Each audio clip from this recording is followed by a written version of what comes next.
IT hub Gurugram में सरकार नए इंडस्ट्रियल एरिया विकसित करने की तैयारी में है। Haryana state industrial infrastructure development corporation यानी कि HSIIDC ने 3 नए इंडस्ट्रियल एरिया विकसित करने का बड़ा फैसला लिया है। इसके लिए 12 गांव की करीब 1800 एकड़ जमीन चिन्हित की जा चुकी है। पहला इंडस्ट्रियल एरिया जो है वो पटौदी के रामपुर, जनौला, जोरी और जटौला की जमीन पर 750 एकड़ में बनेगा। दूसरा पटौदी फर्रुखनगर बेल्ट में 500 एकड़ में बनाया जाएगा, जिसमें जटौला, जोरी, सांपका और ताजनगर की जमीन ली जाएगी।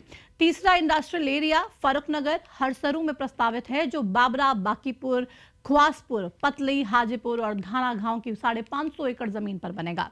खास बात यह है कि जमीन पर जबरदस्ती कब्जा नहीं होगा।